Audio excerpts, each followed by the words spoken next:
Well, as we look at the officials, Rick, that's the Soviet official, I believe. Yes, it is. Nikolai Morozov between Dan McCourt on the left and Mark Vines on the right. We're playing this one under NHL rules tonight. Correct. Yeah, my experience with the Soviets who played in '74 when I was with the World Hockey against them it was a good, here's the Russian goaltender, Golashumov. He's getting a rare start tonight, Rick. His international experience adds up to playing for the Soviets in the Junior World Championships back in 1983. And he just got his crack in this tour, playing in the third period against Pittsburgh Thursday. Mike Liut, who has won his last two in league play, is celebrating his 33rd birthday today, will start, and Peter Sidorkovich will oppose him. He'll pick up at the halfway point of the game. But getting back to my experience quickly with the Soviets, I was a blitzing type goaltender and didn't think I could play that way against them, but I had to stay in my net. Oh, but the first four shots went through me like bullets, right? So I decided I better blitz them. Now this copyrighted telecast is presented by authority of the National Hockey League and is intended for the private non-commercial use of our audience. Any publication, reproduction, retransmission, or other use of the pictures, descriptions, and accounts of this game without the express written consent of the National Hockey League and Sports Channel America is prohibited. Well, the Whalers will open up with John Anderson, Brian Lawton, and Jody Hull up front. Adam Burt just returning from the World Junior Tournament, playing for the U.S. club on defense. Igor Larionov with a shot blocked by the other Whaler defenseman, Ulf Samuelsson. Adam Burt steals a pass. Lawton plays it up the boards, and off Hull's stick, it's taken by Lawton.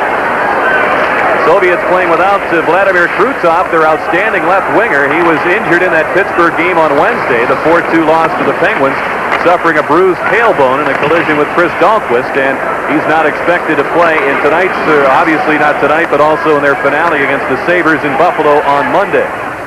Jody Hull works against Sergei Makarov.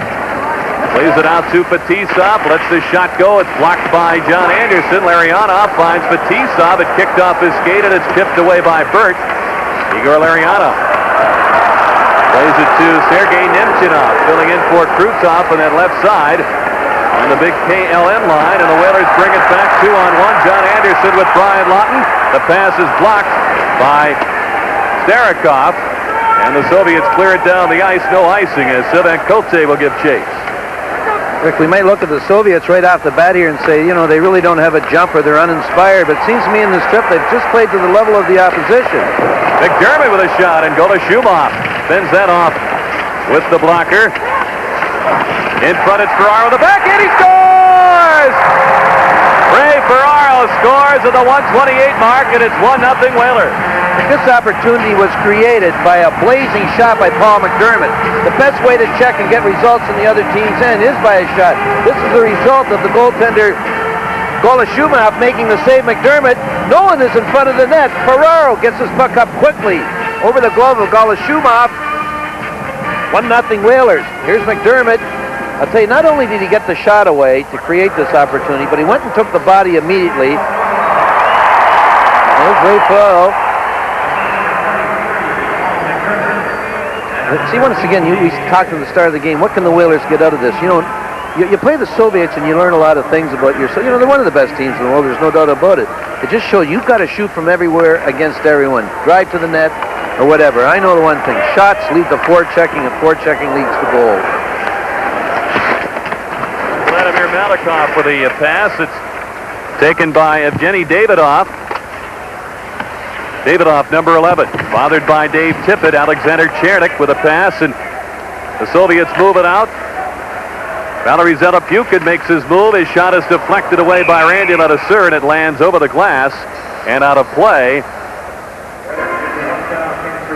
12 years ago, the Whalers pulled an upset, to say the least, against the Soviet national club back on December 27, 1976, right here at the old Civic Center Coliseum. The Whalers won 5-2, and Larry Plow was on that club, the Whalers coach.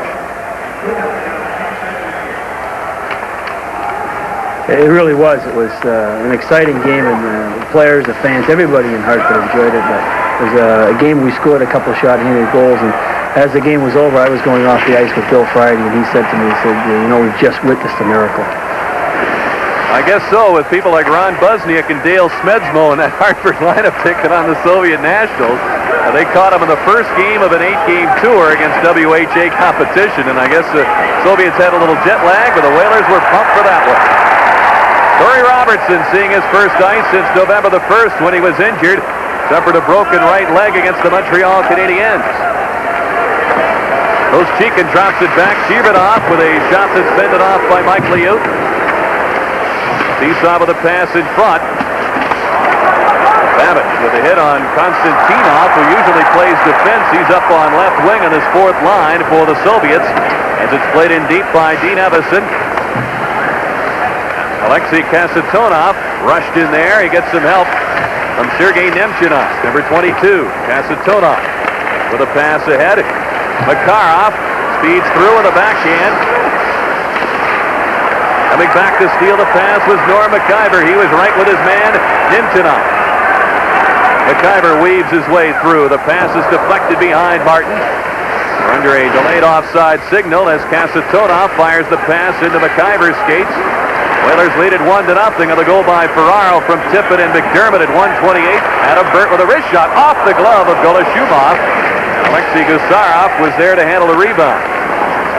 You gotta like the way the Whalers are playing. They've accepted this challenge with great intensity. They're playing a heck of an opening period here. Gusarov takes the hit, but he makes the pass out to Nemchinov.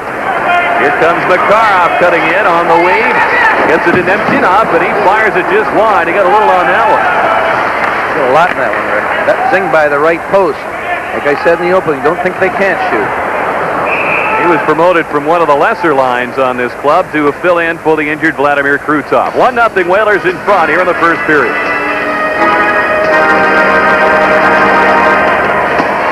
Torrey Robertson in his first shift back after a broken leg. He hasn't lost anything. He wipes out the linesman.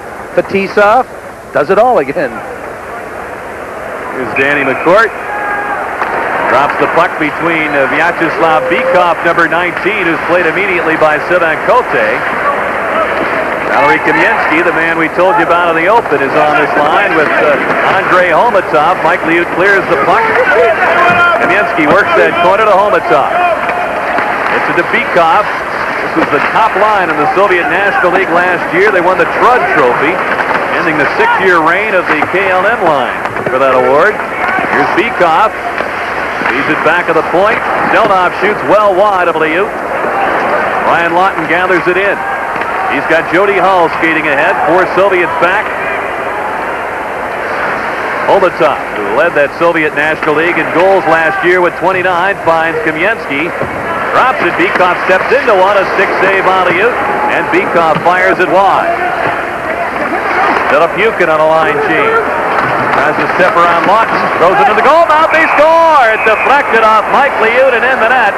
Valery Delapukin gets the Soviets on the board. They tied at 5-12. This seemed an innocent enough play, Rick, as you said. Delapukin was the first guy on his line getting off. This is going to go in off Randy Ladouceur, because all he tries to do is knock it out in front. But Delapukin, the only man of his unit out there, he knows there's guys coming off the bench. He just wants to get out there. You see Randy Ladouceur dropping his right leg, goes in off his skate, and this ties the game up. Delapukin with his second goal in this game 6 of the Soviet Central Red Army Tour. But the Soviets don't get many goals like that, sort of flukies or luckies. They get a lot of pretty goals. Delapukin again, and his shot this time is steered away by Liut. Davidoff works behind the net, throws it right through the goal mouth, and Paul McDermott gathers it in. We're tied at 1 now, with 14-16 remaining in the first period. Fetisov is checked by Paul McDermott. Fetisov playing tonight with Starikov on defense. Davidoff flips it in for Koschekin. Pavel Koschekin looking for room to shoot. He's followed by Scott Planadors. Koschekin still hangs on to it, sets it up for Starikov. He shoots a pass save by Dave Tippett with that long rebound. Ahead for McDermott. Well, Paul McDermott is a force out there. He's had about 4 or 5 good hits. I'll tell you, I'm not so sure Fetisov wants the puck anymore in that neutral ice area where he got croaked. Nice play by Adam Burt to pick the puck off the stick of Tiberov. Scott Young had it taken away by Koschekin. Igor Chibarov lets it go, and it's deflected away by the 19-year-old Burt. He'll turn 20 next week, and he gained valuable experience in that World Junior Tournament. He says it was just great to play again. He only appeared in 5 games with the Whalers earlier. Here's Dean Evison with a pass for Scott Young. He's met by Gusarov in that corner, number 5. Robertson takes it. Story trying to fire it in front. Evison was well tied up by Gusarov. Burt plays it at center. Young flips it in for the Whalers. Alexei Kasatonov, the outstanding veteran defenseman, out for Nemchinov. Makarov slows up the pace a bit. Larionov will circle with him. Soviet Player of the Year last season, Igor Larionov drops it by Makarov, but it's taken by Gusarov at center. Makarov has Gusarov racing in on the backhand, lets it go. Kicked out by Mike Liut, a tough backhand. Kamensky wrestles with old Samuelson. Valery Kamensky. As Samuelson's dumped on a pick by Makarov, here's a shot, a save by Liut. Kamensky picks it back up again. He's got Larionov on the backhand. He's decked by Randy Ledesser. Makarov with a shot, a save, and it's sent right to the goal mouth. They look for Kamensky, jamming at Liut. He makes the stop, and Mike Liut hangs on for the whistle. 11:55 to go in the first. We're tied at 1. You're watching the National Hockey League on Sports Channel America.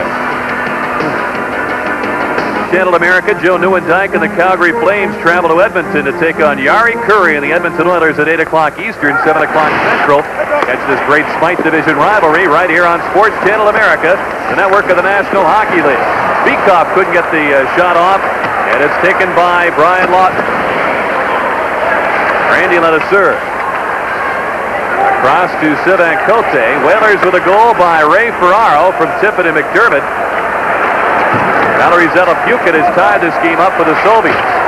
Pass in front is deflected away. We've got a whistle, and I think we've got penalties to both teams upcoming from Morozov, the referee. I was going to say, with Morozov as the referee, you won't see many power plays. If you do, there'll be about a 3-to-1 ratio in favor of the Soviets. Now, that's not being prejudice or anything like that. We're going to watch this little hookup in the corner between Cote and Hamatov. He's just going to give him roughing penalties or something like that. But, you know, he refereed one of the games at Rendezvous, and they're going to get high sticking calls, I guess. But he refereed one of the great games at Rendezvous, and the penalty ratio was, or the power play ratio, 3 for the Soviets, 0 for the National Hockey League All-Star team. So I don't think the Whalers can expect many power plays this evening. Well, they've been alternating referees in this series between National Hockey League referees. And Morozov, who travels the Central Red Army, has for many years on international competition. Jody Hull racing for loose puck, and he's stopped by Golashubov. Jody Hull racing in there as the teams continue. 5 aside on the coincidental penalties. That goal by Zelepukin, by the way, an unassisted goal is Scott Kleinadorf. Works along the boards. Brian Lawton reaches for the puck, gets it back to Kleinadorf with 9 minutes gone here in the opening period. 20-year-old Valery Zelepukin plays it to Starikov on defense. Starikov and Makarov, the only Soviet players left on the Red Army team who competed in that 1979 Challenge Cup series. Quiet. You don't want to be reminded. Here's Davidoff in alone. He scores! Davidoff with a shot. It appeared they hit the crossbar, hit Liut and bounce in. But Davidoff with a quick shot has puts the Soviets in front 2-1. I think this shocked everyone by being onside, Rick. Davidoff comes in, and we heard the sound up here. It did go off Mike Liut and up top quickly. But it did hit the crossbar. That we could hear the noise up here. Well, it got in under the crossbar right away. Evgeny Davidoff. You know, he put everyone to sleep in that, Rick. Everyone in the rink, including the Whalers, thought this was an offside situation. The whistle didn't go. Davidoff slowed down, and no one caught him. I mean, he didn't have any speed going in there. He is not one of their great skaters. That's his 3rd goal of the tour, and it's 2-1 Soviets. Dave Tippett, and it's right away by Koschekin. Tippett gets it right back again. He'll dump it in. Kasatonov gets back for it. Ostikin fires it across for Konstantinov. Vladimir Konstantinov with a wrist shot, a save by Liut. Ostikin, Gusarov, big drive, he scores! Gusarov with a blast by Mike Liut, and the Soviets score twice quickly to lead now 3-1. Well, that was a rocket, the shot by Gusarov, Rick. The puck is going to go right off Mike Liut. It's going to end up to the point rather quickly. You'll see Stelunov get the puck to Gusarov, and he just drives this baby right through Liut's legs.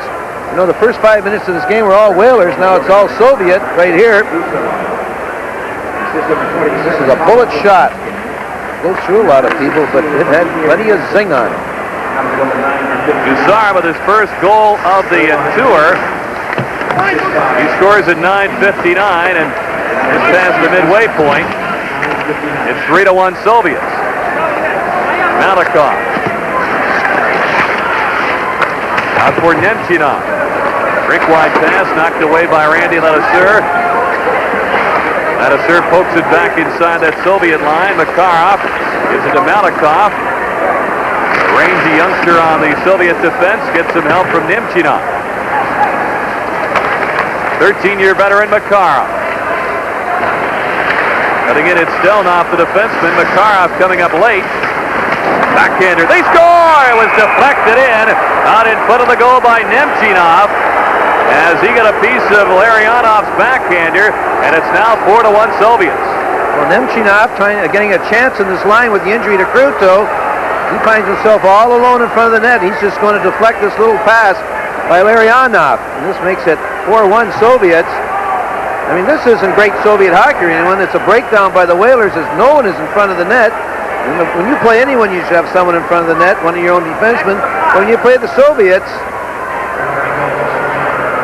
someone better be there. There's a young player, Sergei Nemchinov, who gets a chance in this great line. Larionov and Makarov. It's the same over there as here. You give them a chance. They want to stay in that big line. 3 goals at a minute 26, and the Soviets have exploded into a 4-1 lead. And it's Fetisov with a long pass that kicked off Jody Hull's skates. And the 19-year-old Hull gets it back to Babic. He sends it over 2 lines off Tommy Martin's stick, and we get the whistle. 4-1 now. The Soviets in front. 8:47 to go in the first period. We pause now for a regional break. You're watching the National Hockey League on Sports Channel America. Rick, if Larry Plow wanted to bottle a way to start a game, he bottled tonight's game. That first 5 minutes of the Whalers, he'd want to start against that way against anyone. But the last 8-9 minutes has just been lopsided. The bottom's fallen out for the Whalers. Just unbelievable breakdowns in their own zone. 4-1 Soviets. The goal by Davidoff got the streak going for the Central Red Army. He scored at 9:22, Gusarov at 9:59, and then Nemchinov at 10:48. And the Soviets knocking at the door. Homatov shoots, save by Mike Liut. He dove out to stop a Beacon. Ustarakov with a shot, it's deflected wide. Oh, runs into Homatov, and Ulf Samuelsson starts it back. The puck deflects to Brent Peterson. Martin gives chase, rolls it toward the net. And Golashumov, who's been lonely at that Soviet end for the last few minutes, turns it aside, and the Red Army starts up the ice ahead as it's Bikov. He's double-teamed. It's taken now by Zetapukin. Run out by Randy Ladouceur effectively. Sivan Kote played against the Soviets in the World Junior Tournament a couple of years ago for Team Canada, made the All-Star team, and like Adam Burt, found it to be a very valuable experience. He goes against the Soviets tonight. Torrey Robertson with a pass in front, taken away by Zetapukin. Out ahead for Davidoff. Talented Evgeny Davidoff. Stops quickly. Kasatonov with a shot deflected away by Ladouceur. It's taken by Robertson. Clearing attempt knocked down. It's saved by Chernik. He had it poked away by Sivan Kote. Whalers working out to center. John Anderson feeds Torrey Robertson. Kasatonov is back. Robertson fires in the goal mouth. Lawton couldn't battle his way through a couple of Soviets. It's pried away by Gusarov. He cuts in on Scott Kleinendorf. Gusarov Drops it back for Davidoff. Here's the Casatonov with a backhander that's wide. Robertson pokes it ahead to Brian Lawton. Soviets will start again at center. They'll take some time to allow for a line change. The Whalers make a change as well. Ferraro, McDermott, and Dave Tippett come on, the unit that has produced the Whaler goal. And Ferraro, who has that goal, feeds McDermott. He's met. And it's Cheeberov. He gives it to Konstantinov. Long drive off Liut's pad. The rebound, Kostikin shoots, and it's off the skate of Norm McIver. From the point, Malakoff shoots, save by Liut. The puck comes down to Kostikin, and Liut was there to make that stop. Soviets all over the Whalers again. Ray Ferraro steams back. Three Soviets are back defensively. Igor Stelnov steps ahead. Couldn't feed it through to Konstantinov. Igor Larionov. Pass to Makarov. Pounded by McIver. Nemchinov scored the fourth Soviet goal. Drops it back to Vyacheslav Fetisov. Here's Makarov. He's watched by Evason. Fetisov on a drive and a stick save by Mike Liut. Fetisov again. And the pass is blocked by Evason. Leads it on to John Anderson. 3-on-2. Anderson looking for Young. The poor pass is brought back by the Soviets. Larionov had it knocked away at the Whaler defense. Dean Evason stick handles in. He had it swept off his stick by Starikov. The Whalers are forced to retreat. It'll be an icing called against the Soviets. Under 5 minutes remaining here in the first period, and the Central Red Army leads 4-1. We pause now for a regional break. You're watching the National Hockey League on Sports Channel America. Rick, watching Fetisov, the great Soviet defenseman, you know, he's tough to pick out amongst that group. That's a pretty good group of defensemen. They all got the same traits there. They lumber for a while, then they dart to a good open spots. They can all shoot like they got howitzers, all of them, as a group. You know, Fetisov, this is his 13th season with the Red Army. In the previous 12, they've won the championship in that Soviet National League. That's no coincidence. Kasatonov, Fetisov's longtime defense partner until this season, on the ice number 6, and it's Valery Kamensky. It's 22. He gives it to Homatov. Pass is picked up by Martin. Back for Peterson. Jody Hull up the off wing, drops it back for Martin. He's chased by Homatov. Martin gets right back up into the play. His pass kicked off Beekoff's skate. Kote looks for Hull, and it's played away at the Soviet defense. Gusarov with a pass ahead for Beekoff. Homatov across to Kamensky. Cuts in front, shoots, and it's deflected away by Nanasur. Gusarov keeps it in for the Soviets. Little Beekoff at 5'8", 174. Plays it in behind the net to Homatov. Kamensky was well covered by Kote, and it's lifted down the ice by Jody Hull. Well, Shumov, who is not the Central Red Army regular goaltender, Vladimir Mishkin is the goaltender for that club, but he's not on this tour. And Sergei Milnikov and Golashumov is the netminder. Zelapukit is held up by Kleinendorst and McIver. Out to the point. Stelnov kept it in. Zelapukit, who has a goal in this first period. Robertson picked it off his stick. Torrey with a pass to Scott Young. The pass was deflected after defense by Malakoff, and the play is offside. 3:13 remaining here in the first period. It's 4-1 in favor of the Central Red Army. You're watching the National Hockey League on Sports Channel America. It's a broken leg, as we mentioned earlier. Going to have to get the wheels going pretty quick to stay up with this quick Soviet team. But I'll tell you, he's skating pretty good, Rick. Before he got hurt, he was skating as good as I've ever seen him skate. He was joking in the last week that he was saving himself for international competition. Then he said that against the Soviets, he said they'll probably skate by me so fast I'll just screw myself into the ground. All you'll see is my helmet left on the ice. Just try to turn and follow him. He's doing all right, though. He's getting in there. Norm McIver feeds Robertson. It's swept away by Big Malakoff, who goes 6'3", 195. A lanky defenseman, just 20 years old. Alexander Chernik.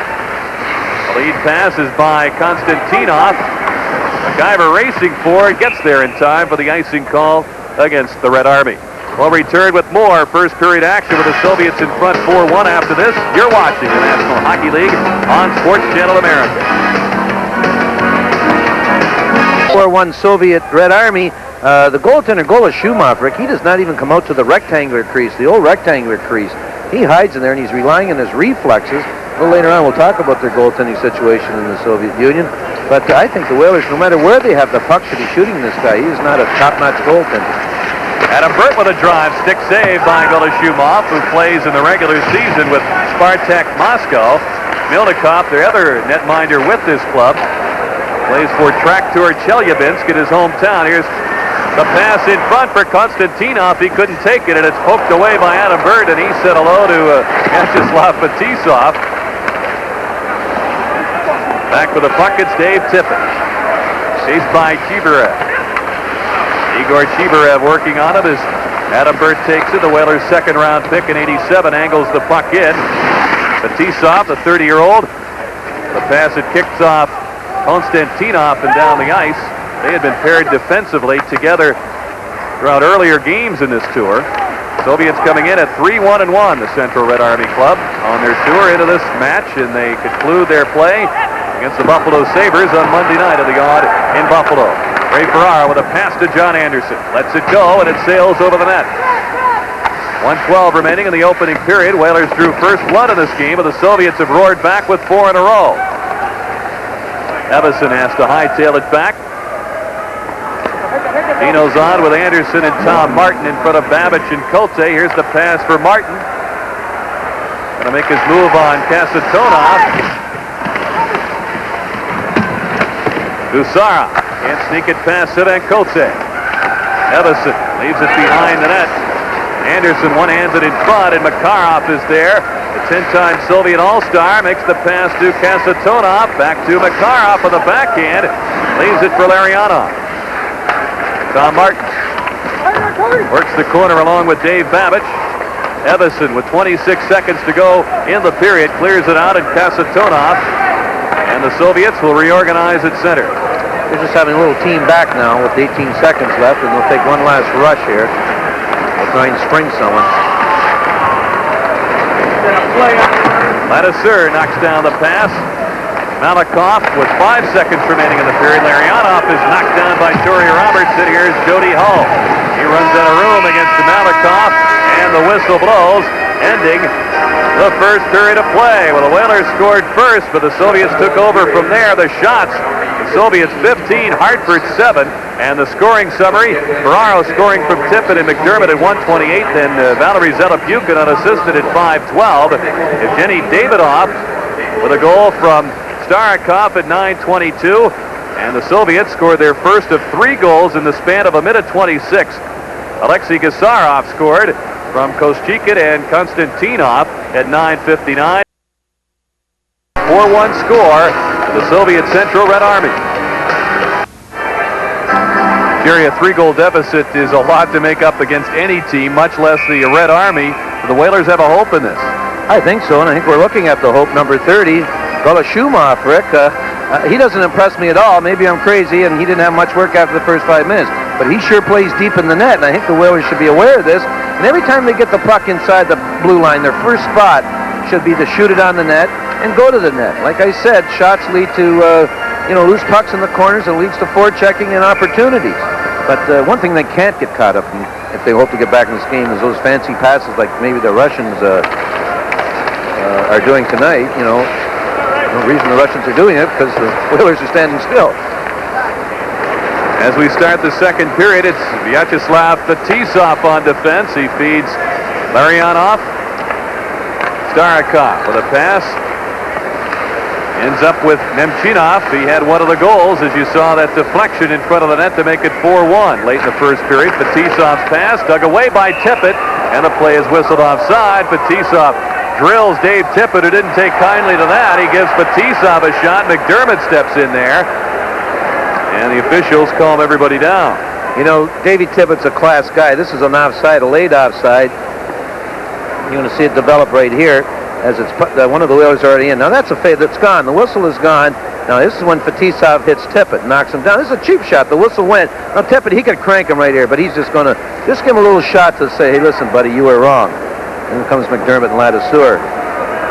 Who knows, maybe in a couple of weeks, 3 or 4 weeks, when we play the Devil, when the Whalers play the Devils, we'll have a shot at Fetisov. I don't think so, though. Now that's the big sidebar following the Soviets around on this tour is the status of Fetisov. He's apparently been given clearance to play by everybody involved except the Army. As the shot is deflected away, Tippett was knocked over in front as he bumped Golashubov on the collision with Starikov. And a serve with a shot that's wide. Starikov, 215-pounder, works Tippett out of there, and Fetisov pinned by Paul McDermott, who's had his number pretty much all evening on the physical end of things. Here's Makarov trying to swing it on Ladouceur. Does, waits, feeds it to Kasatonov, and the shot went wide. Makarov passed up a golden opportunity to shoot there. 2 or 3 times. He found his defenseman coming in, and that's who he finally passed it to after being in the garden spot for 3 or 4 seconds. We get the whistle of the icing call. We've played a minute 17, and it's 4-1 favoring the Red Army.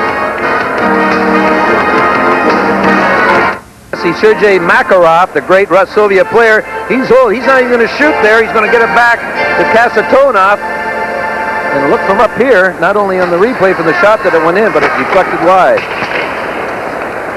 Here's a shot that sails wide. Kamensky pinned against the boards by Ulf Samuelsson. Jody Hull works the puck to John Anderson. And the Soviets play it back inside the line. Offside. Jerry, we talked about the goaltending situation in the Soviet Union. We'll get to that in just a moment. Tonight's sports fan call question. Would you like to see the NHL adopt an automatic ejection penalty for fighting? If your vote is yes, call 1-900-300-6311. If your vote is no, 1-900-300-6312. Each call costs 75 cents, and portion of the proceeds will go to the Armenian Relief Fund. So we invite you to participate in that tonight. Bikov with a shot that's deflected out of play. The name Vladimir Tretiak was synonymous with excellence, and of course he was the great goalie of the Soviet teams in the 70s, but they have not been able to come up with anyone close to match his excellence in net since. What do you think that has been such a problem? First of all, Rick, I think as we look at the Soviet coach, the guy on the far side, I should point out before he ends this, Boris Mikhailov, number 13 in the great old Soviet team. The least of the skilled players of the Soviet, I'll tell you, he had all the heart. Number 13, Boris Mikhailov, now assisting. I'll get back to that goaltending thing after. He's assisting Viktor Tikhonov as Golashubov will hang on to the puck. Like you see, Tretiak, I mean, he was obviously the finest goaltender in the Soviet Union. And he was a very conservative type goaltender, big man, something like Terry Sawchuk type crouch and style and all that. And he never wandered from his net. He was something special, as you said. And I think they've based all their goaltenders since Tretiak on him. They have to play like him. And everyone's different, maybe not in the Soviet Union. But, you know, the little goaltender for Dynamo Riga, Artur Irby, he's a crazy little guy. He falls out, handles the puck and everything. I don't know how he's going to last. 2-1 Soviets. Delayed penalty upcoming to Torrey Roberts, and the shot, they score! Alexander Chernik drills it home. He just hung on to it all the way down the ice and drilled it by Mike Liut. There will be no power play as the Soviets go up 5-1. Well, this is a 2-on-1, Rick. We'll see right here. I was yapping away, but Chernik takes the pass coming out of their end. You'll see the Whaler defenseman Babbage. He plays it all right. He forces Chernik to shoot, and this goes right between Michael Liut's legs. He took just a little peek over to his partner over there, and he says, I better shoot this because good chance that Babbage will block the pass. Babbage did play it pretty properly, I thought, except Chernik was a left-handed shot coming down the right side. And the Soviets love to take advantage of that shooting angle, and Chernik did just that with his first goal of the tour at 2:09 of the second period to make it 5-1. Malikov on the Soviet defense. Lipukin plays it back to Malikov. As the errant pass sails the length of the ice, Planadorst is back. One of an icing called against the Red Army. Red Army leads it 5-1 early here in the second period. goal as the Soviets in front by 4. MacIver on that face-off of the Whalers. And it's Konstantinov on the wave, leaves it for Koschekin. His shot is off the blocker of Mike Liut. MacIver throws it ahead. We get a whistle. And Morozov is calling for play to be brought back. I think he thought we had a hand pass going there as Stelnov got the only assist on that Chernik goal. The referee was kind to the Whalers there. MacIver had closed his hand in the glove and skated maybe 10 or 12 feet. Rather than give him a penalty, he just decided to call it a glove pass. Larry experimenting with his lineup tonight. As we told you, Kevin Dineen is out. He suffered from a stomach ailment known as Crohn's disease last year, and he's had a mild flare-up of that again. He's on some medication, and they've told him to stay off skates for 3 days. He'll rejoin the Whalers in NHL action Tuesday night in Winnipeg. MacIver is upended by Fetisov. Whalers with Ron Francis, whose weight is down as a result of the flu, and Joel Quenneville, bothered by flu symptoms. Also missing from the game tonight. Sevenkote makes the pass ahead for Tommy Martin. He'll angle it across. Brent Peterson. Fetisov back to control that corner. Chibarev cuts away from MacIver. Igor Chibarev. Stick handles through. Cote plays the man well, and Liut forks the puck to Randy on a serve. Peterson starts it in. Pass is stolen by Alexei Gusarov. Konstantinov will just dump it in. Soviets want to complete a line change, and when they do that, it means forwards and defense. The entire unit is replaced. Dave Tippett is on the ice with McDermott and Ferraro. Here's McDermott on the shot, and it's gloved by Golashumov. He'll hang on to it. We've played just over 4 minutes. Here in the second period, it's 5-1. The Red Army in front. Let's pause for a regional break. You're watching the National Hockey League on Sports Channel America. MacIver, defenseman playing center tonight, is going to get welcomed to the forward lines by a great hip check by Fetisov. Boy, that was a classic. McDermott to Adam Bird, who had 3 shots on net in the first period, had another one. Ferraro poking at that rebound. It comes loose. Gusarov gets it away from Dave Tippett out to Nemchinev. Adam Bird on the Whaler defense. Big hit by McDermott. That's the 3rd or 4th Soviet he's punched tonight. Kasatonov lugs it into the Whaler zone. Hooks it back in front. Makarov with a shot, and it's blocked by McDermott. Tippett hooked from behind by Kasatonov. Long drive by McDermott is kicked away by Golashumov. Larionov's clearing attempt stolen. And Bird sends it in wide. John Anderson there to play it. Gusarov takes control. Get some stick action between Kasatonov and Ferraro going as the Soviets clear it down the ice. No icing. Jerry, it looks like the Whalers want to get a little more physical in this second period. They forced Larionov into a rare mistake there. Quick, certainly they got to play the body. They got to stay away from, they're keeping the sticks down, obviously, because that'll draw some penalties. But if they get a chance, they got to take the body. Slow the Soviet team down somewhat. 5:15 gone here in the second period. The Red Army in front, 5-1. Vyacheslav Bykov to Homatov. He's got Malikov cutting in. Saved by Liut as he just got a piece of it. Anderson's pass stolen by Homatov. Whaler penalty upcoming. Jody Hall touches the puck, and Morozov signals tripping, and the Whalers will be short-handed for the first power play of the hockey game. Dave Babbage, he got caught in an awkward position here as the pass was intercepted. See right here, there's the trip. There's no doubt about that. As Homatov, they would have had a 3-and-1 in there. Babbage had no other thing to do than to trip him. He's shaking his head at it. So our first look at the Red Army power play that went 1 for 7 against the Penguins in Pittsburgh on Wednesday night. Whalers, of course, near the top in penalty killing efficiency, ranking 3rd at 83.5% shorthanded. This will certainly be a good test one. You're going to see some good puck movement, good body movement. Malikov to Kamensky. The shot by Bykov. He scores. Vyacheslav Bykov. Wow, you talk about great passing and great shooting. Bykov made no mistake, and it's 6-1. That was certainly good puck movement. It was 5 seconds when the puck was dropped.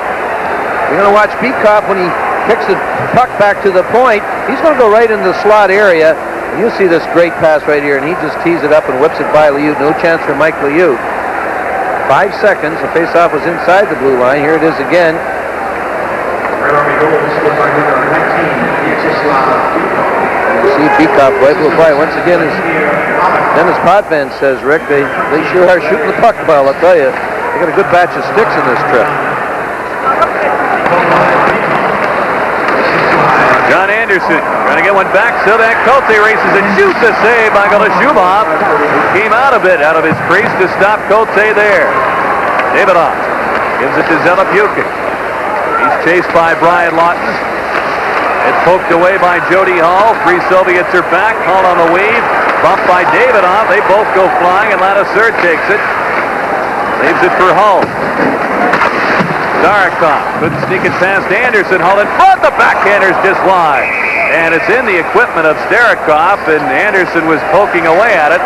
Morozov blows the whistle. 13:44 remaining here in the second period. 6-1, the Soviets in front. We pause for a regional break. You're watching the National Hockey League on Sports Channel America. Olympic team last season. Of course, he knows what these Soviets can do as the Whalers trying to get a goal back here.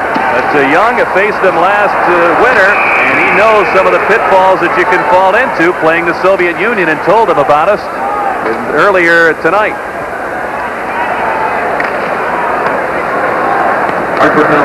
Well, I think playing the Soviets, you're playing the best team in the world, and one of the things they want you to do is play at a speed that you're not used to playing at. They want you to be so excited to play the game that you're playing at a speed you're not used to playing at, and they're used to playing at, and that forces you to make mistakes, and they capitalize on them.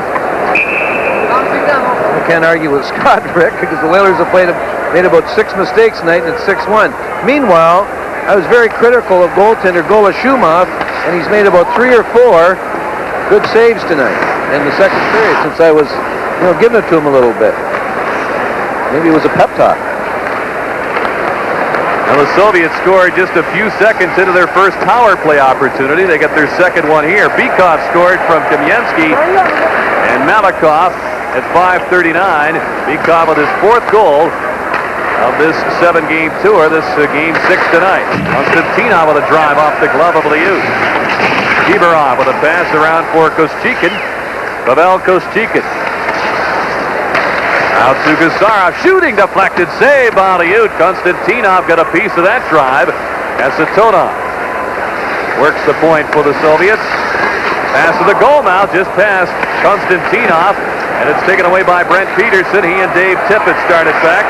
Tippett gets it on goal, and the Whalers will change up shorthanded. Scott Young comes out. He'll join Peterson in front of Ladouceur and Babbitt. Mariana, drop pass, Makarov. Young forces him as the pass goes to Gusarov. Asatonov gave it up to Scott Young, who couldn't clear it away, though. And the Soviets will start it at center with 37 seconds remaining on the Ulf Samuelsson call for hooking. Nemchinov drops it back. Asatonov. Makarov lurking on that far side, and the pass across to Larionov. He let it go right off the pass, and he missed the net. Pretty good play, and how many times have they tried that? Makarov and Larionov. And it's 5'9" Sergei Makarov to Larionov. Fetisov is on the power play now with the final few seconds.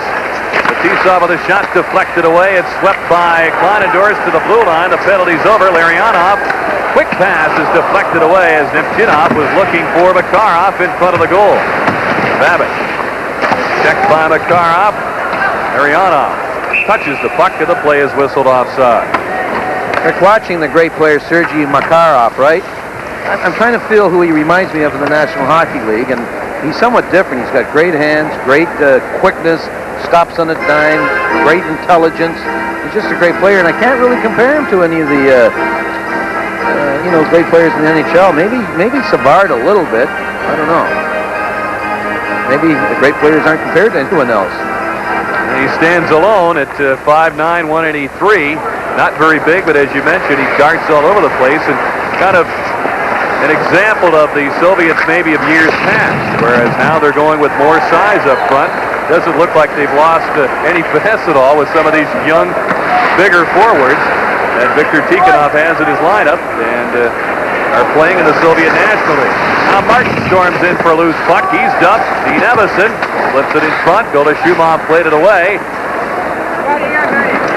There's Little Bikov at 5'8", 174. His pass is right on the tape to Kamensky. Hote wrestles him off the puck. Dean Evison. Igor Stelnov is back. He's checked by McIver. Martin whirls it out in front. Malikov was in position. Evison tries to chip the goal mouth pass, and it went wide. McIver. Stelnov works it away. Evison shovels it back to McIver. Into the blue line at Samuelson. They can't find him, though. Here's Robertson shooting, and it's kicked away by Stelnov. Stelnov dumped by Dean Evison. And the Soviets moving ahead. Kamensky lost the puck at the blue line. The Whalers clear it. Here's Robertson. Ferraro's with him. Ray Ferraro, goal mouth pass. They score! Torrey Robertson deflects it in, and the Whalers trail now 6-2. Because the puck left the Soviet Union, Terry Robertson just decked number 21, Igor Stelnov. He is saving at the back. You can see him at the top of the screen. He's just getting up. He doesn't know where he is. But meanwhile, a great pass by Ferraro, and there's Torrey Robertson as it goes off the crossbar. I do not believe this was in originally. I think it had a hit Golashumov and go in. But look at 21. He just got to his feet. Let's see if it originally went in. It's going to go off the crossbar. No, it didn't. There it is. That's finally crossed the line. As it went off the crossbar, hit the back of goaltender Golashumov, and it's 6-2. But the ironic part about this, Robertson just decked Igor Stelnov, and the play left the Soviet zone, and you can see at the top of your screen, Stelnov, he was in the twilight zone somewhere going, what's happening? And he got turned around, and Torrey ended up getting up. There he is, just getting up, Stelnov, and he has no idea what's going on. He's hurting a little bit. I don't think he'll be back playing. Look at Torrey. He wants to give another shot right there. I like that one. Oh, they're changing goaltenders now, Rick.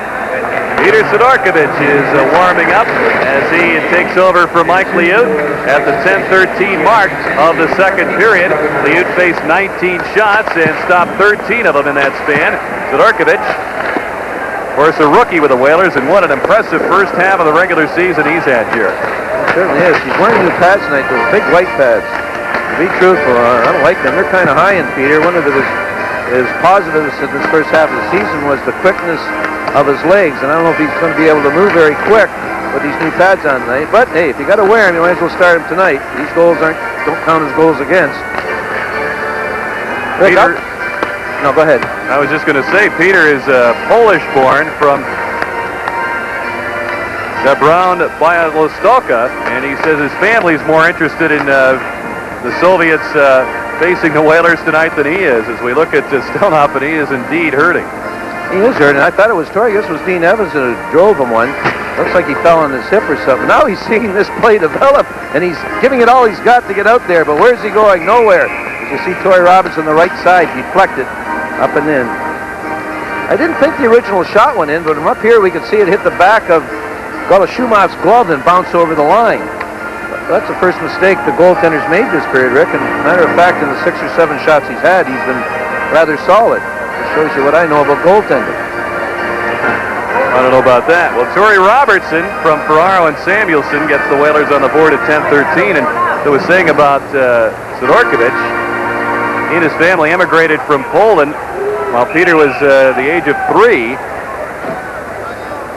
And he says it really doesn't mean anything extra to him to be playing the Soviets, but perhaps his parents would like to see the Whalers trump the Central Red Army. Well, they're going to have to go some to do that tonight as McDermott dumps it in. down in the press room. Cabbage rolls tonight. Here's Kasatonov. 3-on-2 for the Red Army. Kasatonov looking for Chernik. McDermott back to Ferraro. McDermott shoots and it's blocked at the defense. Gusarov takes over. Gets it back from Davidoff.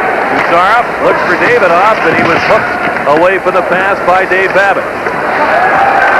All McDermott. With Brian Lott with him. McDermott shoots a save by Golashubov. McDermott yanked to the ice. The Soviets will be penalized. This will be the first Whaler power play of the game coming up on the penalty to Starikov. Once again, our sports fan call question: would you like to see the National Hockey League adopt an automatic rejection penalty for fighting? If your vote is yes, 1-900-300-6311. If your vote is no, 1-900-300-6312. The cost of the call is 75 cents. A portion of the proceeds will go to the Armenian Relief Fund. That is if you are in favor or not of an automatic ejection penalty from games for fighting. Well, the Whalers will have a chance on the power play as Starikov did get the hooking call on Paul McDermott, who's been one of the more physical, aggressive Whalers this evening. There we look at Sergei Starikov. In fact, I think a good ploy or a good philosophy or attitude by the Whalers right now is, you know, regardless of what happens for the next 38 minutes, let's try to stop the Soviets from scoring. Maybe we'll get beat 6-2, but let's have a good second half here. You know, we're in a tough division here, the Adams division. Nothing is solidified yet. So let's just make sure we play a good, solid defensive game. Whalers with Lawton, Home, and Anderson up front of the power play. Young and McIver the point men. Here's Young to McIver, winds it around to John Anderson. Konstantinov works the puck away. McIver back at center. McIver, who's averaged a point per game, so has Lawton since coming to the Whalers from the New York Rangers on the day after Christmas. The deal for Kerry Wilson. Don Maloney, of course, was also acquired in that trade. He's been out with a broken left clavicle. Cody Hall. A minute and a half remaining on the penalty to Starikov. Anderson. The pass intercepted. The Soviets take over. Sergei Makarov drops it back to Konstantinov. Finish Fetisov. Larionov, the fourth penalty killer, on the ice for the Central Red Army. And Fetisov will take his time and kill some clock. Makarov.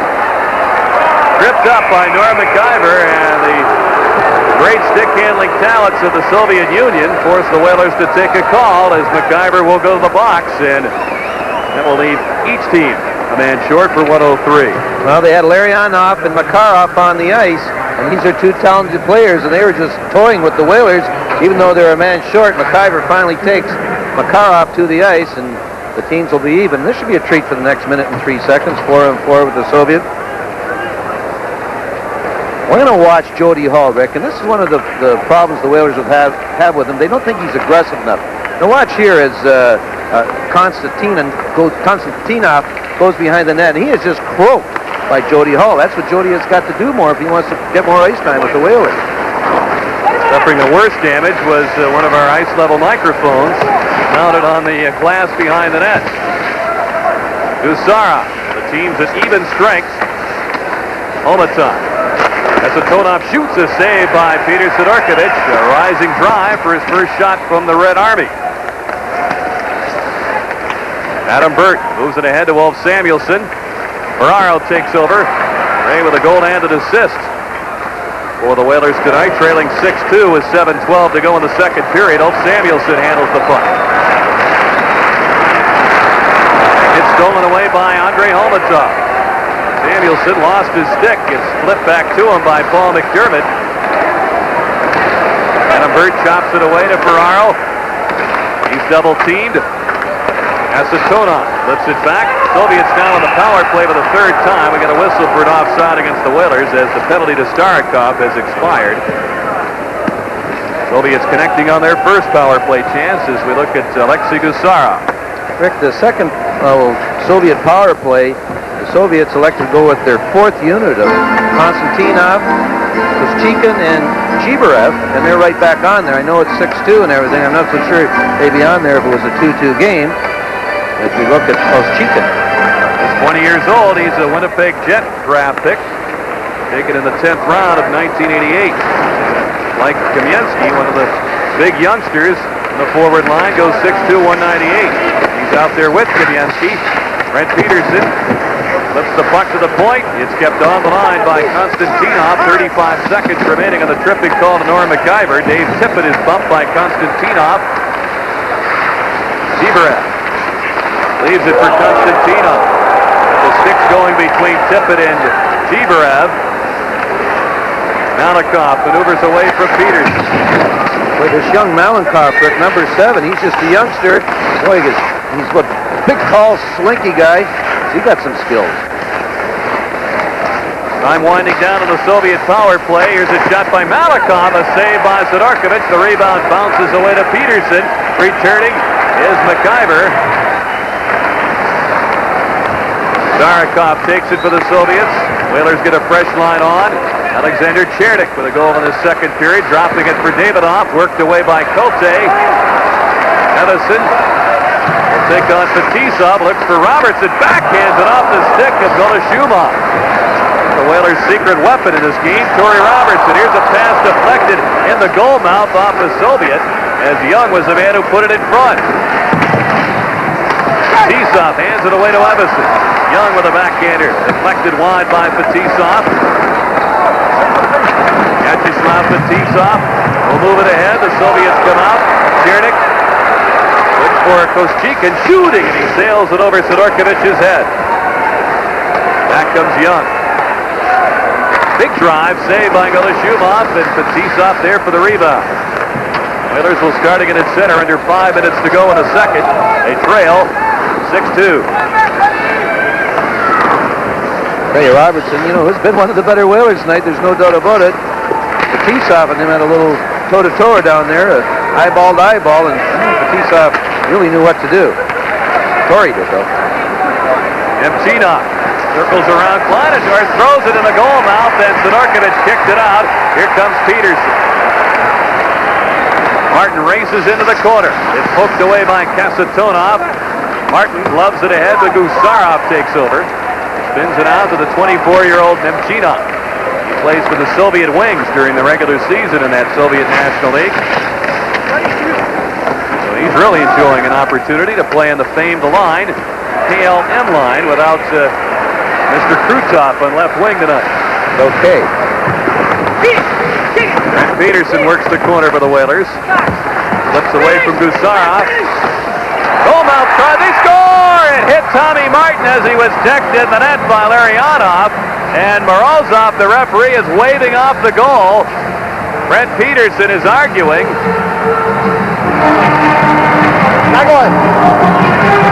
I don't know what he said there, but you can see by his hand motion he did wave it off.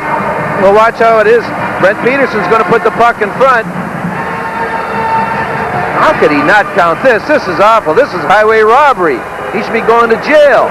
This hit Larionov. So watch number 8, Larionov in front of the net as he's back. This is robbery. It looked like it hit Martin's stick or the skate of Larionov. I think it just hit as the goaltender's down. Goloshumov's hurt.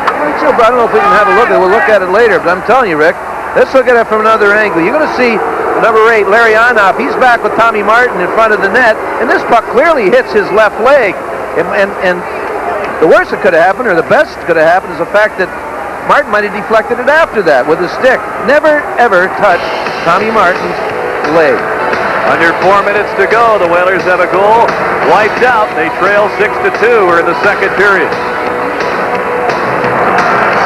Off everything off, Rick. The face-off's outside, but this was clearly a goal, no doubt about it. You can't argue with the guy, Morozov. I mean, can't understand you anyway. He probably can. He's just going to ignore you. Konstantinov works the puck to Kamensky, and he's belted by Samuelson, and the Whalers are going to get a penalty for elbowing, and old Samuelson is furious. Now they've got Kamensky and Anderson with the sticks up right in front of the Whaler bench.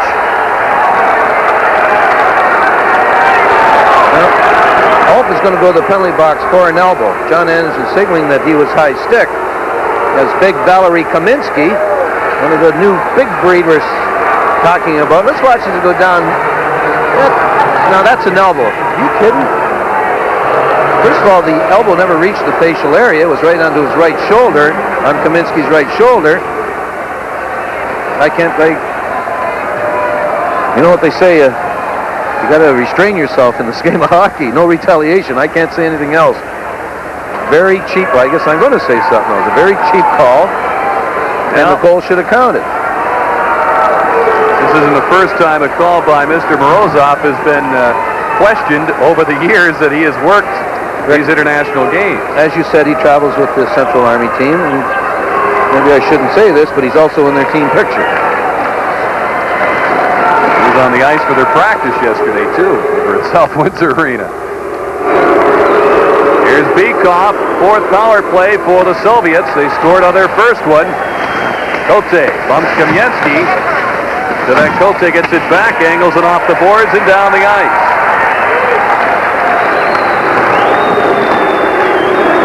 I think Mikhail Gorbachev had this in mind with his perestroika glasnost plans and openness and friendliness between the two superpowers. Tensions are heating up here. Konstantinov checked by Kote.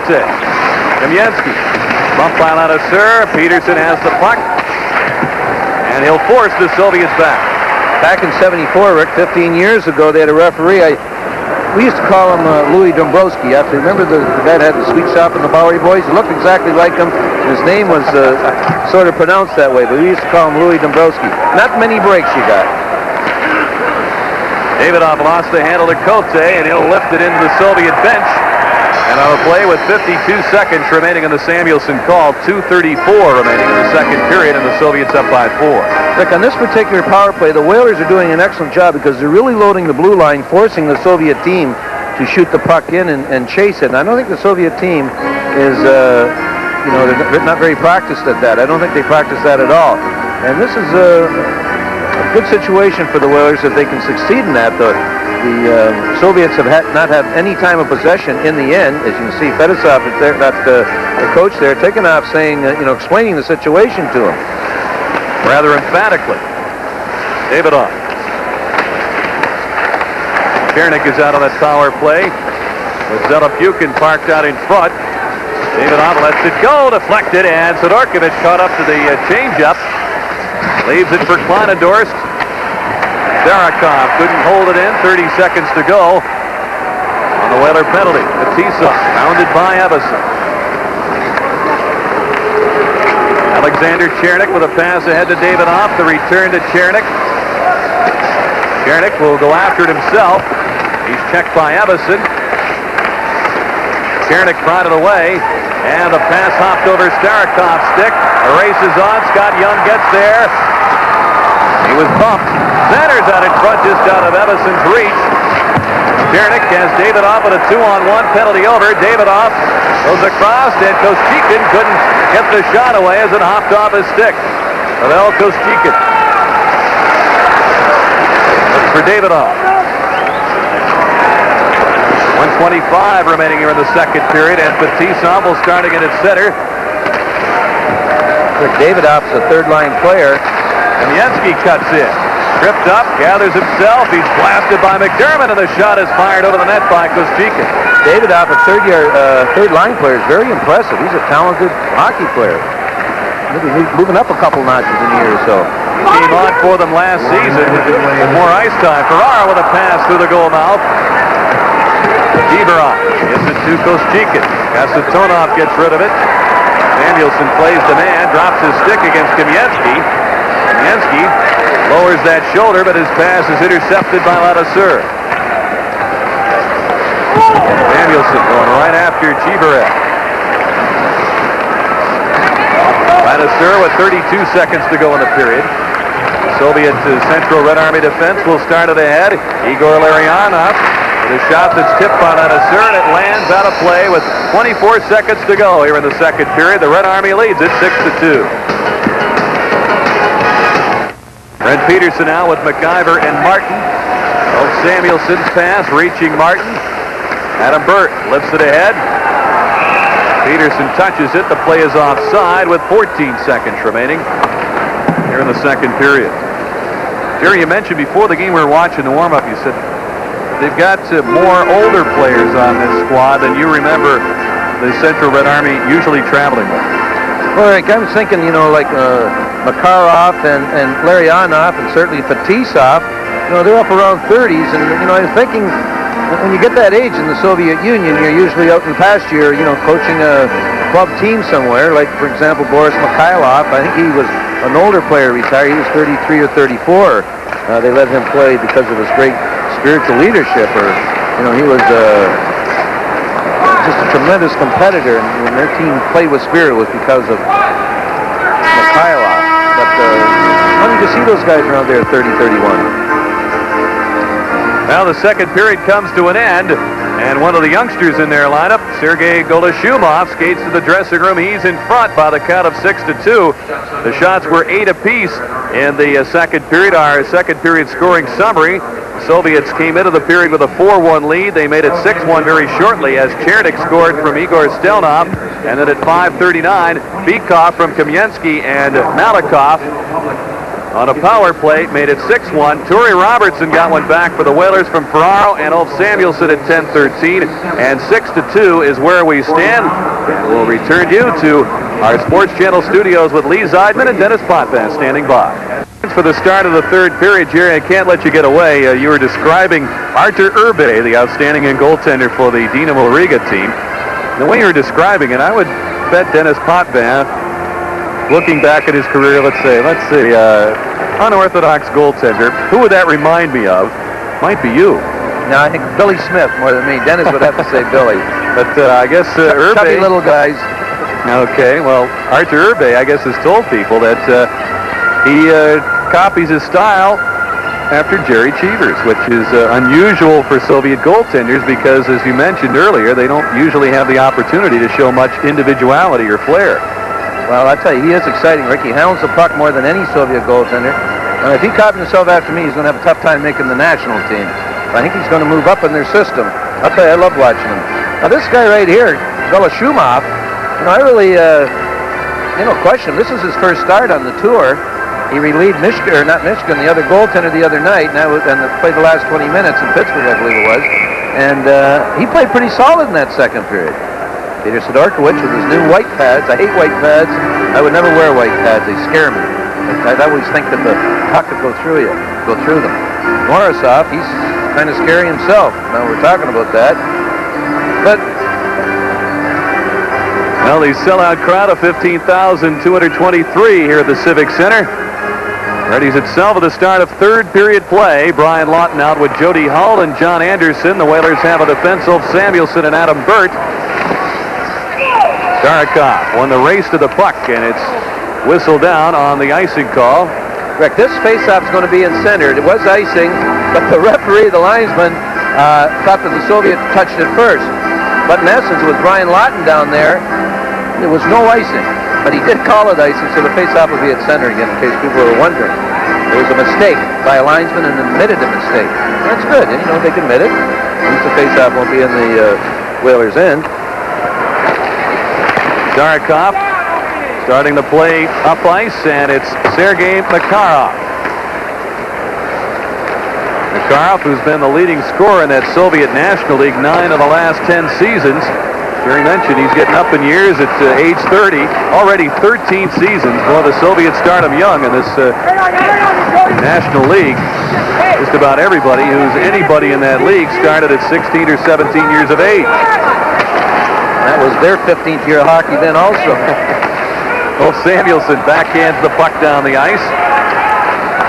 No icing. Starikov back for it. Anderson trying to play it to Ferraro. It's taken away by Makarov. He gives it to Igor Larionov, talking about playing a lot of years of hockey and getting a little tired of it, perhaps being put out to pasture at a relatively young age. He blames Viktor Tikhonov, the coach, for that, saying that how can you explain a player like Tretiak retiring, and he's only 32 now. You're just tired of hockey. The regime that the Red Army has to go through in being away from their families for 10 months out of the season to play hockey, he says it's wearing on a lot of people. And he says Tikhonov developed robots, not hockey players.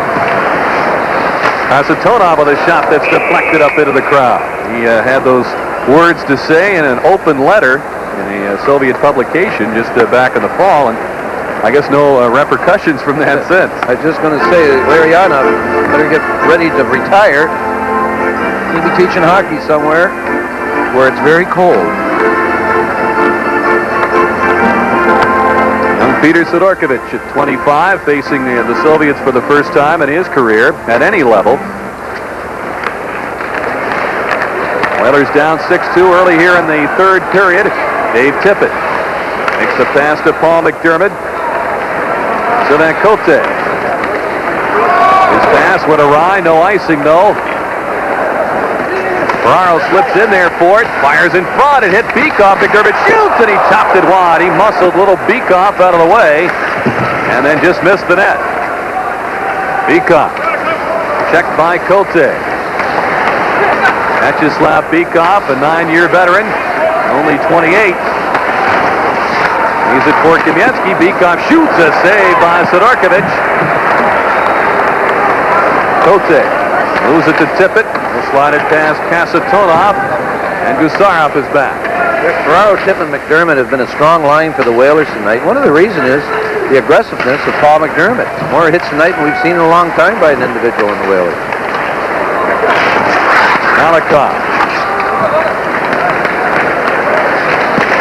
Filipukin, who scored early in the hockey game. In fact, he got the first Soviet goal. He's held up as Brent Peterson shoots the puck back in. Malikov out for Davidoff. Kind of a free spirit on this club. Said after the game in Pittsburgh on Wednesday night, yeah, I'd like the opportunity to play on Mario Lemieux's line. Might have to wait in line for that chance. I'll tell you one thing, I don't know if Mario wanted it that way. Davidoff, he's a good guy to have for Mario Lemieux. I don't believe he's been drafted. So GMs take note, and I'm sure they have. Now they've got Malikov and Martin ready to go. At least Martin is. Malikov decides he doesn't want to drop the gloves and stick as they were working each other over pretty good in front of goalie Schumach. This started right at the beginning of the shift as Martin hit Malikov, and they're going up the ice. Malikov is giving him the eye, the evil eye all the way up, but Tommy Martin in some pain. They played just over 3 minutes here in the third. 6-2, the Red Army in front. You're watching the National Hockey League on Sports Channel America.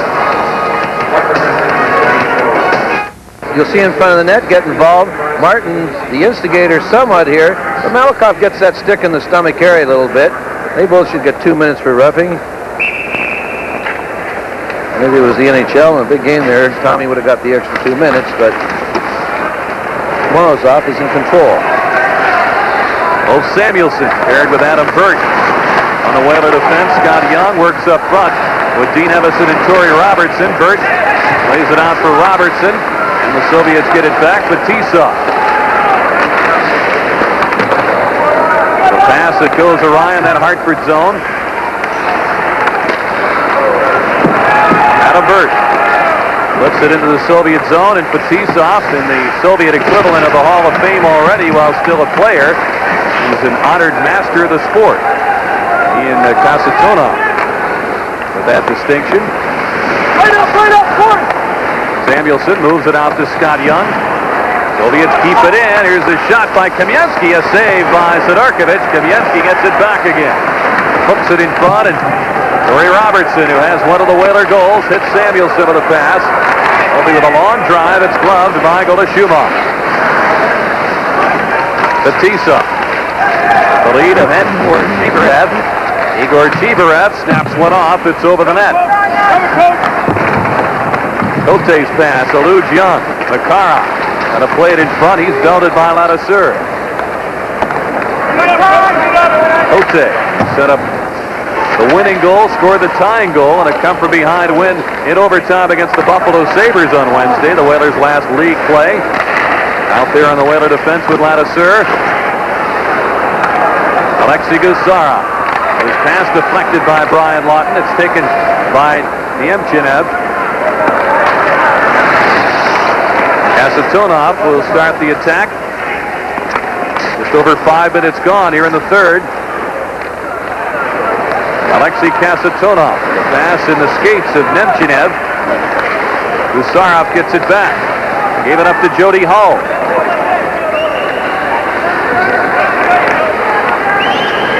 Kasatonov plays it around to his defense partner. Gusarov let it get away. Cote right there for it. Feeds Ferraro. Threads the needle to Tiffany. Score! John Anderson in front. Flips it home, and the Whalers trail 6-3.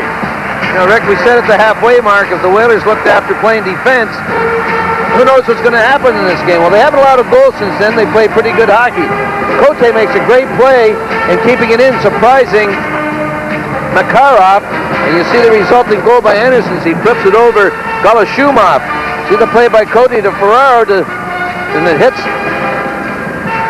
Kasatonov's skate right up to John Anderson. He flips it up again, up the top, over Golashumov.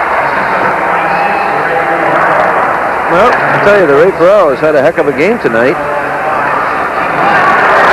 Whalers looking for another as Ferraro's pass is tipped. Malakoff out to the point. Babbage holds it in. Wrist shot is blocked by Konstantinov. He's checked by Tippett. Well, Ferraro with a goal and 2 assists tonight. McDermott lands the hit. Konstantinov has the puck. Stripped of it by McDermott. Malakoff. To start the rush, McDermott in there thumping bodies again. Tip it over to Babbage, shooting. Saved by Golashumov, and it's handled by Beakoff. Long lead, intercepted by Babbage, and the hand pass is whistled down by the linesman, Mark Vine. 13:50 remaining here in the third period, 6-3. The Red Army in front. You're watching the National Hockey League on Sports Channel America. In the second part of this hockey game, the Whalers have been a little ornery with their play. Much more aggressive than they were in the first part of the second period, and it's paying off. They got the Soviet Army team a little leery themselves. They're just they don't know what to expect right now, the Soviets. Scott Young made a good point in saying that the Soviets like to get you to play their style and try to get you to play at a tempo you're not used to playing. And the Whalers are feeling a little more of the tempo at this point. The Soviets, I guess, are being forced to play a little bit more of the physical style than maybe they'd like. Norm McIver. He's on defense with Adam Burt. Actually up front here with Ulf Samuelsson on the back line. Brent Peterson, McIver, and Martin up front. Burt carries it in, had it poked away. Peterson trying to slip it through to Martin. It's taken away by Kasatonov. The pass skips off Davidoff's stick, and Burt will hunt it down. The Whalers get Young and Torrey Robertson on the ice. Dean Evison will join them shortly. Burt plays the puck away, but Gusarov takes it. The shot by Starikov is played away by Sidorkovich. Cote. And to sneak it past Kostikin. Pass in front, and Tiverev was well tied up.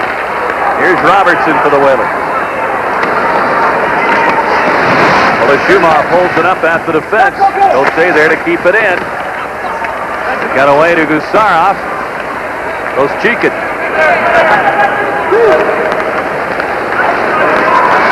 Leaves it at the blue line. Here's the shot that's wide. Sidorkovich plays it away from Kostikin. Hands it to Dean Evison. Young. And it chopped away by Gusarov. The Whalers, though, move it ahead. Dean Evison slips it in deep in the zone. Malakoff's pass knocked down by Robertson. Gusarov moves it to Nemchinev, and he is belted by Dave Babbage. He looked up for the puck, and he found a big Whaler logo right in his face. Kostikin drops it back to Malakoff. Konstantinov plays it out to center, and Babbage takes it there. Looks for Brian Lawton. Lawton stick handles into the zone, trying to beat Konstantinov. The pass hit the back of Malakoff. Tough to get a pass around him. Makarov stick handles his way through. Babbage still plays the man. Sidorkovich moves it around to Anderson. John Anderson's goal at 5:28 from Sivak Kote and Ray Ferraro. Whalers in the short end of a 6-3 score with 10:50 to go in the third period. Igor Larionov plays it to Konstantinov. Larionov has it again.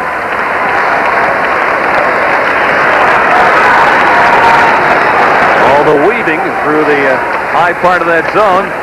Soviets try to shake somebody free, but the Whalers playing pretty good defensively, as Jerry noted.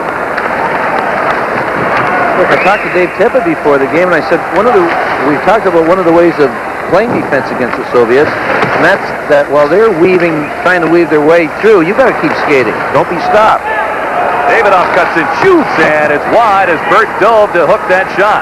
And that's what we just saw in that last play, the line of Larionov, Chimnov, and Makarov were trying to set something up, and all the Whalers did was keep skating with them. Nothing happened. Omatov with a shot that's snuffed out by old Samuelson. Tippett hands it quickly to Paul McDermott. Has to battle his way through. He's held up at the defense by Starikov. He kicks it though to Ferraro. Goal mouth pass. Samuelson to the backhand. His try is played away by Fetisov. Ferraro trying to shovel it home. And Starikov with a goal mouth kept the puck out of the net. Here's Ferraro. Gets it to Samuelson.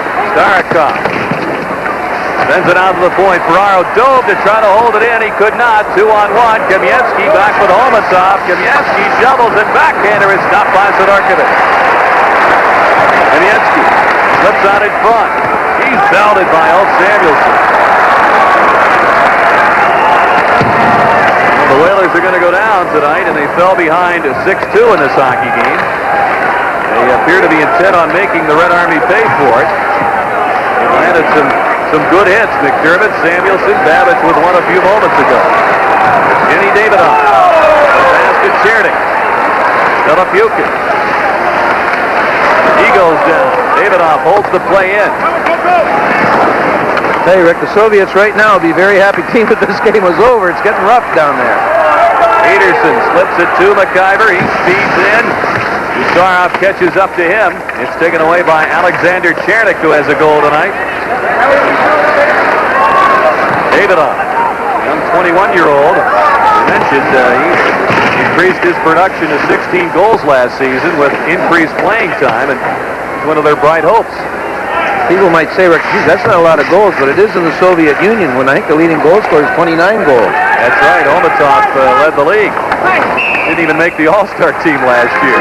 8:05 remaining in the third period. 6-3. The Soviets in front. We pause now for a regional break. You're watching the National Hockey League on Sports Channel America.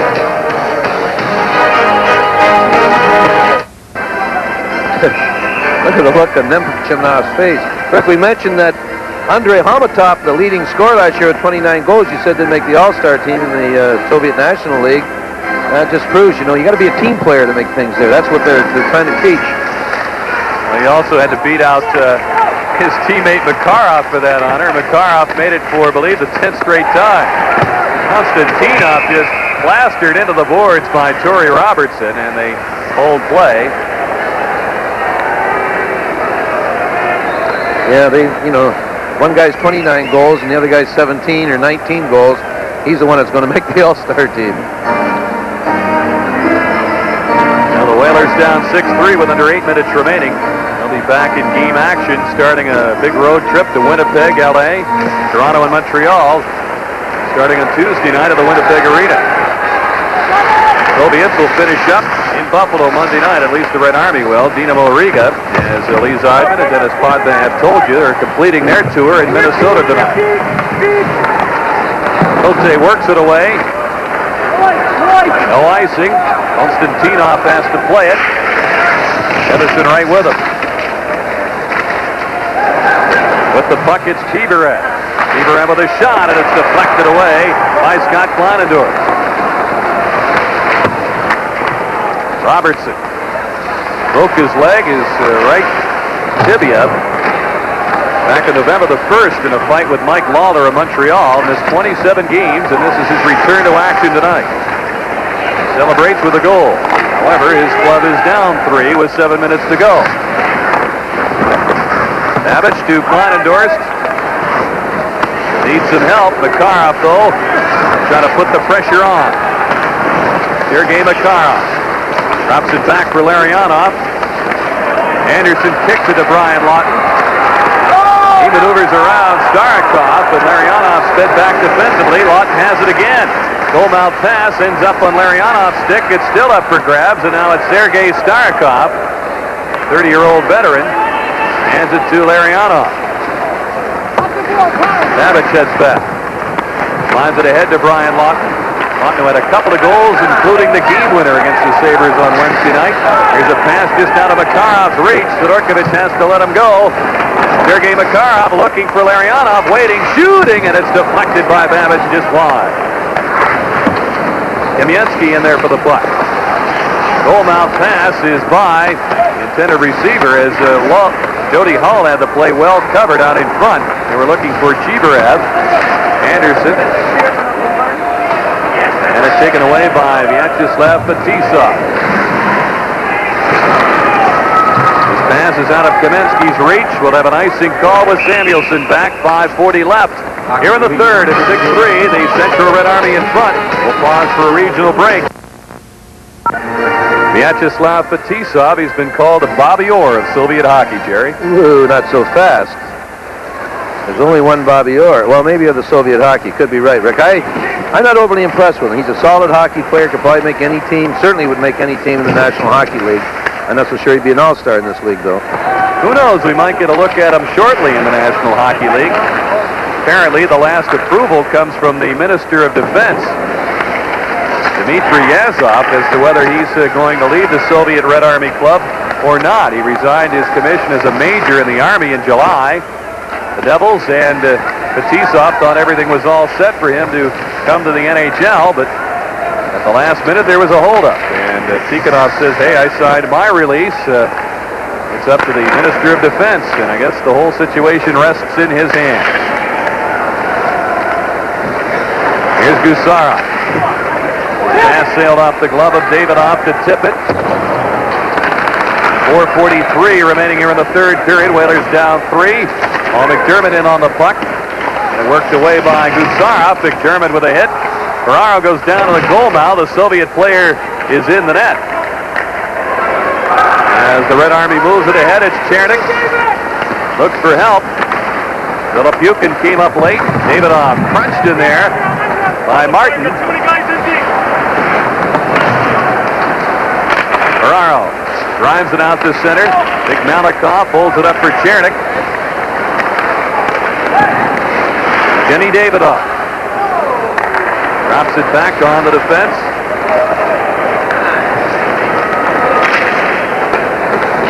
Davidoff on right wing. Actually, it's Zelipyukin, number 10, with the puck. As the swing in, Ladouceur swept the skates out from under him and gathers the puck in. Looks for Peterson. Konstantinov right with him.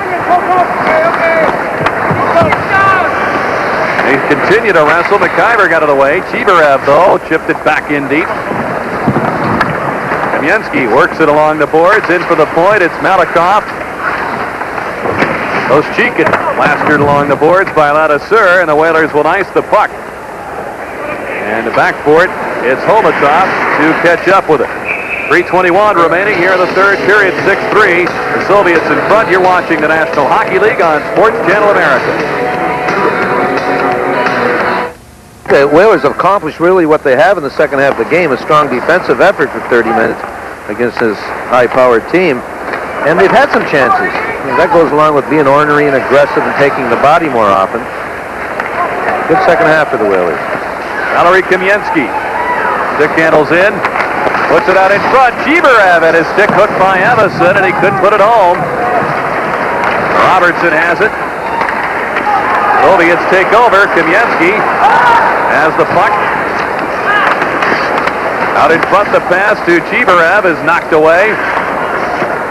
Igor Chibarev Hooks it in front. Saved by Sidorkovich, and he makes the stop on the try by Kostikin. Linador's to head for Robertson. Babbage steps ahead in the attack, gets the pass, knocks down the feed, but T-Stop was right there. Evison can't center. Sergei Makarov with 2:20 remaining. Weaves his way in, leaves it for Larionov. Across to Nemchinev. 2 Whalers on him. Jerry, we understand next year 4 Soviet teams are going to come over to play games against National Hockey League clubs, and they're supposed to count the standings, if I'm correct in assuming that's official. What do you think of that kind of concept and the encouragement of more and more play between the Soviet Union clubs and the NHL? Well, it's going to count the standings. I guess I could go for it, because they'd be great hockey games, believe me. But to be truthful, I really could care less whoever played the Soviets.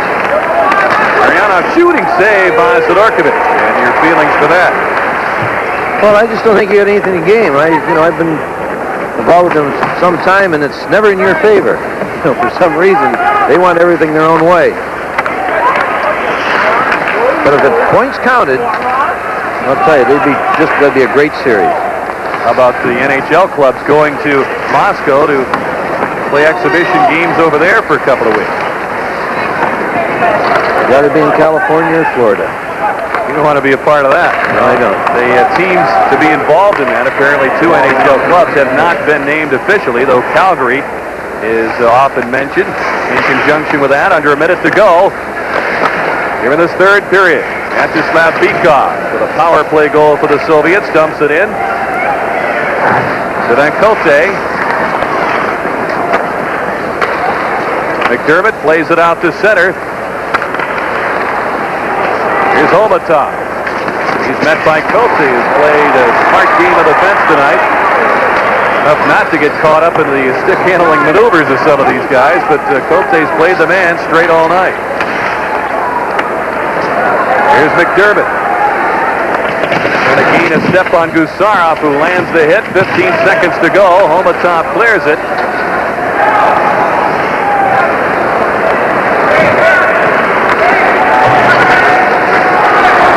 Zelepukin, 3 seconds remaining. And the Central Red Army is victorious 6-3, and it ups its record of 4-1-1. We'll be back with more after this.